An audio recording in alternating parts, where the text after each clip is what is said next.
Assalamualaikum warahmatullahi wabarakatuh. Perkenalkan, nama saya Azara Safika, kelas 4 MA07, jurusan Ilmu Komunikasi. Di sini saya akan menjelaskan materi mata kuliah dari konsumen behavior. Konsumen behavior adalah ilmu yang mempelajari tindakan-tindakan selama mencari, membeli, menggunakan, mengevaluasi, dan menolak produk dan jasa yang mereka pikir dapat memuaskan kebutuhannya. Konsumen behavior menjelaskan bagaimana konsumen membuat keputusan untuk menghabiskan sumber daya mereka seperti uang, waktu, dan usaha pada barang yang penjual tawarkan. Di dalam konsumen behavior ini meliputi konsep pemasaran. Yang pertama itu ada old. Old ini menjual produk dengan pendekatan yang agresif, sehingga konsumen yang tidak puas, tidak bahagia, akhirnya menyebarkan ke orang lain. Sedangkan new ini menerapkan konsep pemasaran mengharuskan penjual untuk menggunakan riset konsumen, segmentasi pasar, kombinasi produk, harga, tempat, dan strategi promosi, memberikan nilai, sehingga menghasilkan keputusan atau kepuasan dan retensi pelanggan jangka panjang. Di sini ada nilai kepuasan dan serap konsumen. Yang pertama itu ada customer value, rasio antara manfaat yang dirasakan pelanggan, ekonomi, fungsional, dan psikologis, dan sumber daya seperti moneter, waktu, tenaga, psikologis yang mereka gunakan untuk mendapatkan manfaat tersebut. Yang kedua ini ada customer satisfaction, kepuasan pelanggan mengacu pada persepsi pelanggan tentang kinerja produk atau layanan dalam kaitannya dengan harapan mereka. Yang ketiga ada customer retention, mengubah transaksi konsumen individu menjadi hubungan pelanggan jangka panjang dengan membuatnya menjadi kepentingan terbaik pelanggan untuk tetap bersama perusahaan daripada beralih ke perusahaan lain. Di sini ada konsumen penjualan dan teknologi, segmentation, targeting, dan positioning.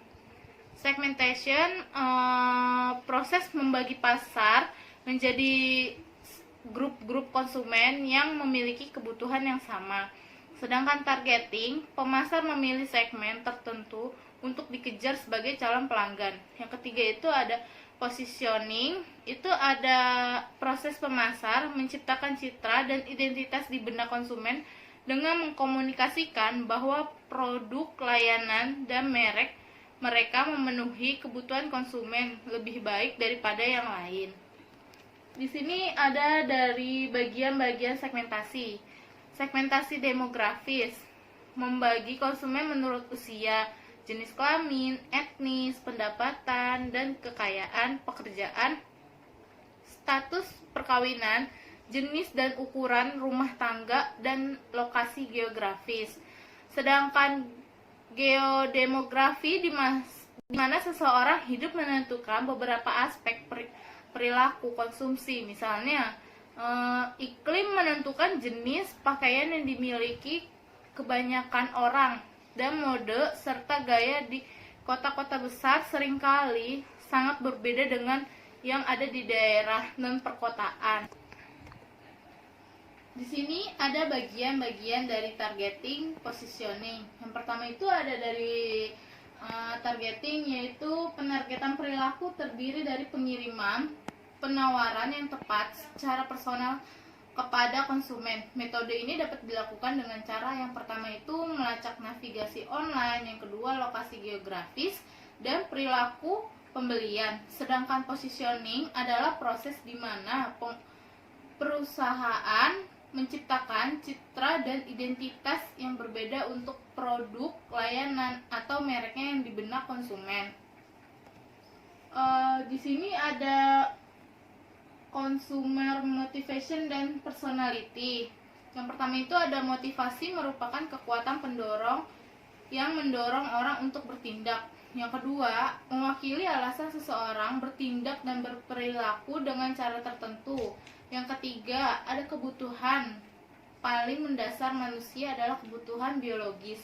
Yang keempat ini ada kepribadian atau biasa disebut personality, merupakan karakteristik psikologis batin yang menentukan dan mencerminkan cara kita berpikir dan bertindak yang bersama-sama membentuk karakter khas individu. Yang keenam ini ada brand personification, terjadi ketika konsumen mengaitkan ciri atau karakteristik manusia dengan merek. Yang ketujuh ini ada personifikasi merek, merupakan salah satu bentuk antropomorfisme yang mengacu pada atribut manusia pada sesuatu yang bukan manusia.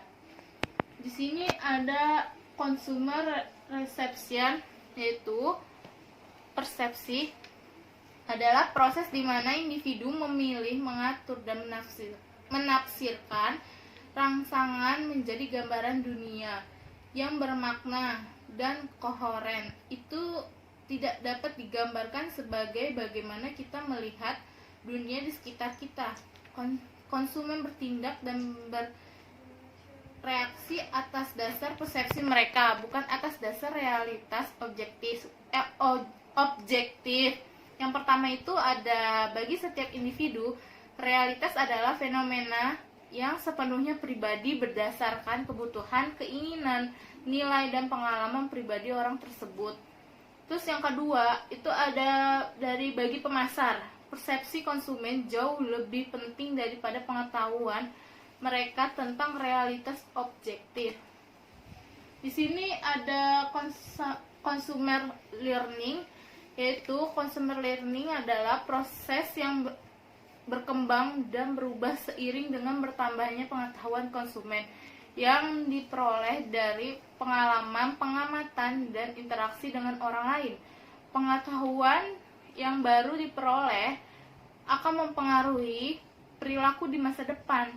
Yang kedua ini ada bermula dari respon yang sederhana sampai refleksif terhadap stimuli pemasaran seperti packaging, warna produk, pesanan promosi, hingga mempelajari konsep abstrak dan membuat keputusan untuk pembelian produk yang kompleks dan mahal.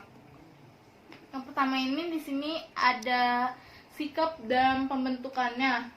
Yang A ini konsumen mempelajari sikap. Konsumen membentuk sikap baru dan juga turut mengubah sikap yang sudah ada. Mereka seringkali membentuk sikap positif terhadap barang-barang baru dengan merek yang sama berulang kali dan merasa puas. Yang B ini ada sumber pembentukan sikap.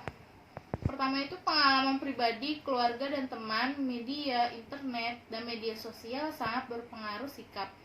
Ada yang kedua itu sumber utama sikap terhadap produk adalah pengalaman langsung konsumen dalam mencoba dan mengevaluasinya.